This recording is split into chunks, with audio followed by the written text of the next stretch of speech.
পিআরটা এখন আর তারা ইস্যু করছে না। তারা বলছেন কি না, একই দিনে ভোট হতে পারবে না। 5ই আগস্টে গতকালের পরিবর্তন হওয়ার পরে মাত্র 36 ঘন্টার মধ্যে অথবা তারও আগের সময়ে বিএনপি যখন সমাবেশ করে বলেছিল যে 3 মাসের মধ্যে নির্বাচন দিতে হবে, তখন অনেকেই অপছন্দ করেছিল। আসলে একটু অসময়িত ছিল, ওটা অত তাড়াতাড়ি বলা ঠিক হয়নি। কিন্তু এই কথা সত্যি ছিল যে নির্বাচনের রোড ম্যাপ দরকার ছিল এবং নির্বাচনের স্পষ্ট ঘোষণা দরকার ছিল। কেন এই পরিস্থিতি যা এখনো হয়ে আছে তা থেকে বেরিয়ে আসবার জন্য আমাদের নির্বাচনের কোনো বিকল্প নাই। মাঝে মাঝে বলি, এখন আপনাদের কাছে বলছি, নেপাল এবং শ্রীলঙ্কাতে কোনো সংস্কারের ব্যাপার ছিল না, তারা তো ভোট করেছে। শ্রীলঙ্কা আমাদের থেকে চাল ধার দিয়েছিল, চালটা সব শোধ করে দিয়েছে, টাকা পয়সা শোধ করে দিয়েছে। আমরা সংস্কারের মধ্যে ঢুকে একটা প্যাচে পড়ে গেলাম নাকি, এরকম একটা ব্যাপার তৈরি হয়েছিল।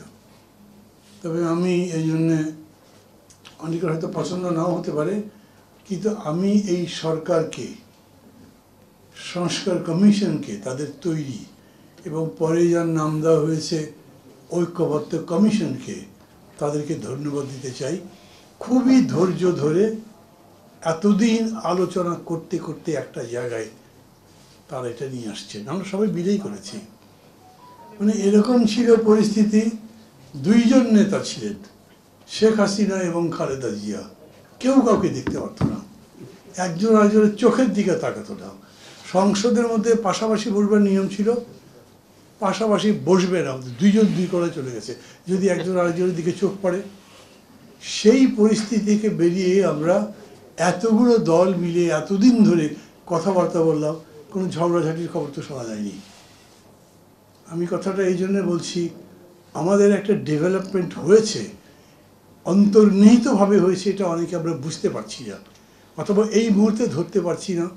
মানে কীরকমভাবে যে ইংরেজিতে বলে না, ভালো খবর কোনটা, এনিথিং দ্যাট ব্লিডস লিডস বলে এরকম। মানে যেটা রক্ত ঝরায় সেটা বড় সংবাদ হয়, ঝগড়াঝাটি হয় তো বড় সংবাদ হয়, শান্তিপূর্ণ বিকাশের সংবাদ খুব হয় না। তো আমাদের এখানেও যে ভেতরে ভেতরে এত বড় একটা অর্জন হয়ে গেছে। আজকেও পত্রপত্রিকা খুলে দেখেন, আপনি পত্রপত্রিকা খুললে চট করে বুঝতে পারবেন না যে কতদূর অগ্রগতি হয়েছে। কিন্তু যারা আমরা এখানে কথা বলেছি সবাই এক কথা বলেছেন যে বিরাট একটা বেগ কেটে গেছে এবং আমরা প্রায় কাছাকাছি চলে এসেছি। প্রায় কাছাকাছি বলছি কেন, কিছু কিছু বিষয় তো এরকম থাকবে যে যেটা শেষ পর্যন্ত মিলবে না, আবার কিছু এখনও জাগরুক আছে কিন্তু পরে থাকবে না, সেটারও নিষ্পত্তি হয়ে যাবে। যেমন ধরেন পিআর নিয়ে কিন্তু যে 86টা সংস্কার প্রস্তাব আছে, যেটা জুলাই সনদের মধ্যে আসবে, তার মধ্যে পিআর নাই, ওটা অনেক আগেই বাদ পড়েছে। এবং এখন পিআর নিয়ে গতকালও কোনো কথা হয়নি।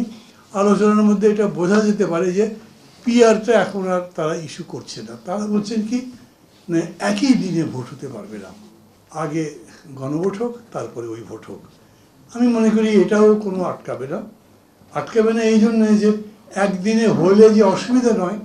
যারা সারাউদ্দিন এখানে যে বক্তৃতা করেছেন উনি বুঝিয়ে দিয়েছেন, এটা উনি ওখানেও বলেছেন এবং এর পাল্টা জবাব কেউ দিতে পারেনি।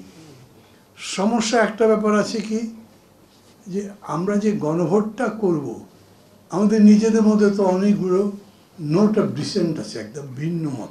এরকম না যে আমার এইটা পছন্দ নয়, আমি নোট অফ ডিসেন্ট দিলাম কিন্তু এগিয়ে যান, বরঞ্চ নোট অফ ডিসেন্ট দিয়েছে আমি এটা পছন্দ করছি না, ঠিক মনে করছি না, ওটার নিষ্পত্তি কেমনে হবে, সেটারও একটা কনস্টিটিউশনাল সলিউশন করবার মতো করেই আমরা জিনিসটা নিয়ে আসছি।